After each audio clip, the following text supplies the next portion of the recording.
Deputada Paula Belmonte está com a palavra agora por 15 minutos. Muito grata, que Deus nos abençoe, abençoe todos nós.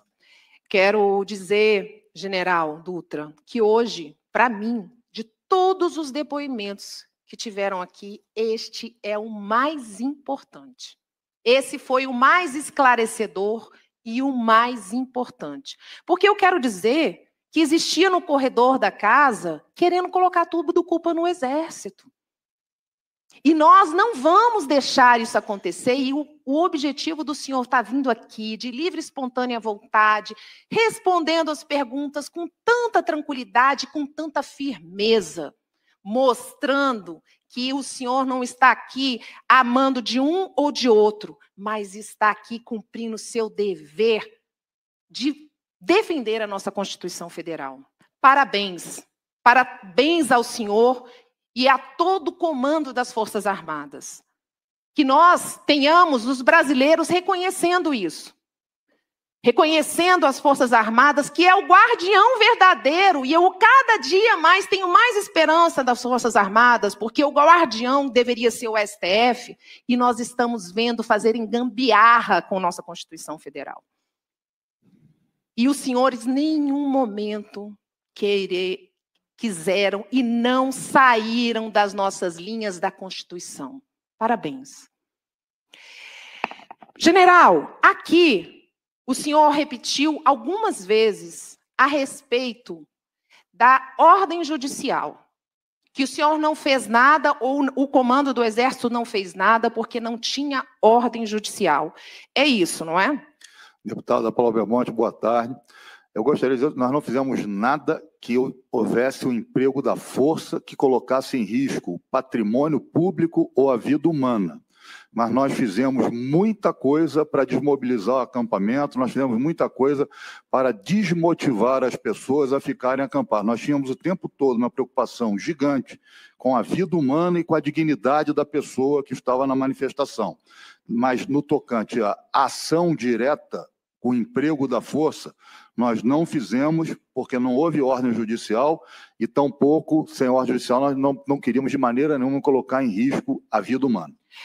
General, eu vou pedir uma licença para o senhor de tese um pouco mais objetiva, porque diferente do presidente e do relator, nós temos tempo. E o meu tempo, inclusive, é menor ainda, 15 minutos. Então, eu vou procurar ser o mais objetivo. O senhor me desculpa se eu interromper o senhor em algum momento, para que a gente tenha foco na resposta e que a gente consiga aqui fazer um resumo de tudo que eu ouvi, para ver se nós compreendemos corretamente.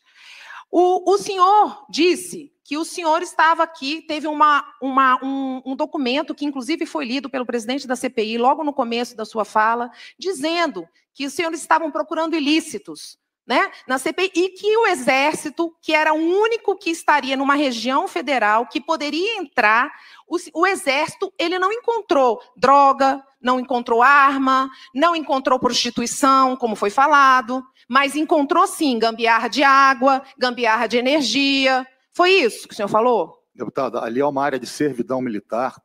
Todos os órgãos de segurança pública podiam entrar e entraram a qualquer momento, mas nós, de concreto, só encontramos ali gambiarra de água, gambiarra de luz, gambiarra, comércio ilegal, nada além disso. E foi toda vez que houve qualquer outro indício, como, por exemplo, Lei Maria da Penha, houve 2 procuras por pessoas que transgrediram lá dentro, uma foi presa, a outra não foi presa, foi executado também um mandado uma tentativa de mandado de prisão pela Polícia Civil, da pessoa que tentou fazer o atentado, não foi encontrado. Ou seja, ali é uma área de servidão militar, onde os órgãos de segurança pública sempre tiveram acesso. Então, vamos deixar claro aqui, para que a gente pare de ficar fazendo fantasia, porque tem muita gente que abusa da inteligência de nós, brasileiros. Aqui está sendo dito que uma área que é de servidão do Exército, é isso que é dessa maneira? Não foi encontrado droga, não foi encontrado arma, não foi encontrado prostituição, e eu espero que todas as pessoas e o nosso relator, ele deixe isso claro, que não foi encontrado essas coisas. Diferente, muitas das vezes, de a gente em outros lugares, como foi dito aqui.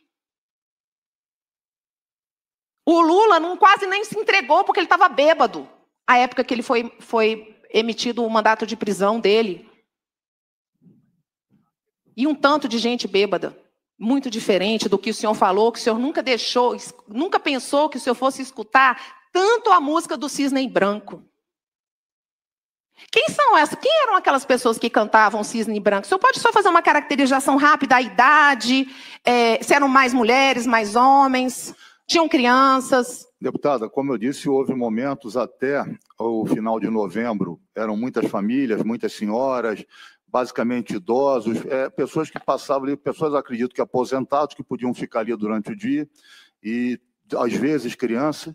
Aí, a partir da diplomação e do mês de dezembro, houve uma mudança, essas famílias foram diminuindo e começaram a ficar ali pessoas mais que estavam pela vulnerabilidade, pelas benesses que ali existiam. Nós combatemos bastante, essas benesses foram sendo diminuídas.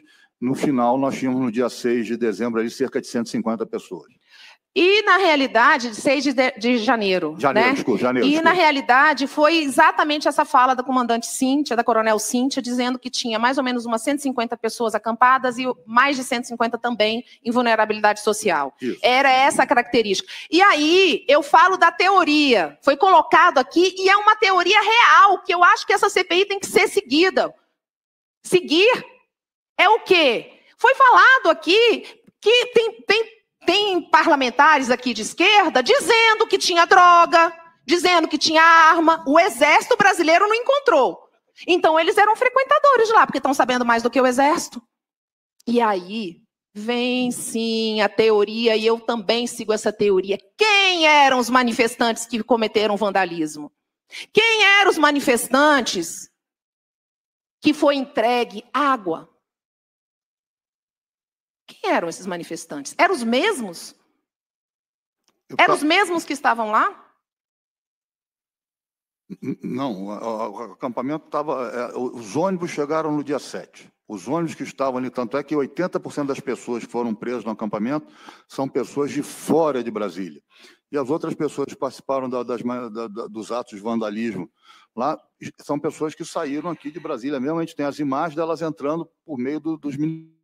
General, o senhor traz aqui a chave do que está acontecendo no Brasil. Só não escuta quem não quer. O senhor está dizendo que no acampamento, as pessoas que estavam no acampamento não tinham arma. Quem é terrorista que vai não ter arma? O princípio do terrorismo é trazer terror. Pessoas que estão cantando, fazendo oração. Eu quero ver agora parlamentares aqui, essa presidência, ficar falando que tinha arma, porque o senhor sabe, que o senhor acabou de falar que não tinha. Que não tinha, é prostituição. E eu digo isso, general, porque eu sou uma brasileira que acredito nesse Brasil. Eu acredito que a democracia vem prevalecer. Eu acredito que nós brasileiros merecemos, sim, a justiça. E nós não podemos, todas as sessões eu falo isso, nós não podemos ter medo. Não podemos ter medo. E aqui está sendo declarado pelo general, que era o comandante, à época, que não tinha droga, não tinha prostituição e que as pessoas não eram as mesmas. Não eram as mesmas. E aquelas senhoras que foram presas, que estavam lá com crianças idosas, não eram as mesmas. Agora quem são essas pessoas? E aí sim, vem essa teoria. Porque tem petista que sabe mais do que tinha no acampamento do que as pessoas que estavam supervisionando. Como é que estão sabendo dessas coisas? E aqui hoje se abre sim uma linha de investigação de que essas pessoas eram infiltradas.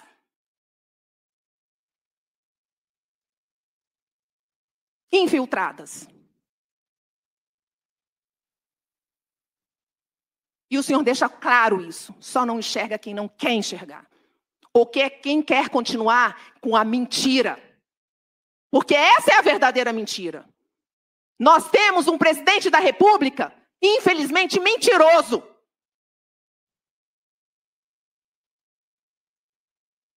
E nós não podemos, como parlamentares do Distrito Federal, aceitar que Brasília seja palco dessa mentira. E que a Polícia Militar também pegue o peso disso. General, eu só tenho a agradecer. Agradecer o trabalho que foi feito, agradecer o patriotismo que as Forças Armadas têm pelo nosso Brasil, e que eu não conheço toda a hierarquia, mas que cada comandante, que cada general, que cada sargento continue amando o nosso Brasil e não desista do nosso Brasil. Não deixe, da mesma forma que eu falo que a Polícia Militar não pode ter política, intervenção política, que não tem intervenção política. Porque nós precisamos, e eu falo aqui no lugar de mulher e de mãe, nós precisamos ensinar às nossas crianças o amor ao Brasil. Nós precisamos disso. Esse país é um país abençoado, abençoado por Deus. E que nós tenhamos mais patriotas. E patriota não significa nome de político. Eu não sou uma defensora de nome nenhum de político. Eu sou defensora de princípios. Princípios e valores. E esses princípios e valores, eles não têm que ter cor. Eles têm que ter conduta. Presidente, eu aproveito o meu tempo aqui para fazer... Foi falado aqui pelos parlamentares que me antecederam, e nós temos um requerimento para que a gente possa convocar um senhor que estava portando uma máquina fotográfica e, mais uma vez, dizendo que sigilo da fonte é outra concepção. Esse senhor, ele estava portando uma máquina fotográfica, juntos com os manifestantes. Nós mostramos vídeo dele, inclusive chegando às filmagens, o senhor Adriano. Esse requerimento foi assinado por quatro parlamentares. E nós não, o gabinete do deputado Daniel de Castro fez uma consulta. Fez uma consulta jurídica aqui, a nossa consultoria da casa, e nós recebemos a resposta, dizendo que não existe, principalmente numa CPI, não existe parâmetro regimental, não existe nada que possa embasar a teoria do senhor de que esse requerimento não possa ser votado. E como foi dito aqui, eu espero que essa CPI não seja uma CPI chapa branca, não seja uma CPI que nos envergonha aqui no Distrito Federal como cai a pizza, e que a gente possa enfrentar as matérias como tem que ser enfrentada. O senhor, então, eu quero aqui fazer esse requerimento, pedir esse requerimento para que seja pautado na próxima sessão, e que esse requerimento, o senhor não tem base legal para não colocá-lo em votação como qualquer um outro dos requerimentos. E está aqui pela consultoria da casa, assinada, e nós vamos passar pelo senhor para isso. Por quê? Meu pai, quando eu era criança, ele falava uma coisa para mim. Para que a gente conheça as pessoas, a gente só dá um pouco de autoridade para ela. As verdadeiras pessoas se mostram. E eu espero que o senhor não mostre aqui para a nossa casa e para todos os nossos parlamentares que o senhor seja uma pessoa autoritária e uma pessoa que não cumpra o regimento interno. Então, fica aqui as minhas palavras, que Deus abençoe a todos e estejamos juntos, amando o nosso Brasil, e muito grata pela presença do senhor aqui.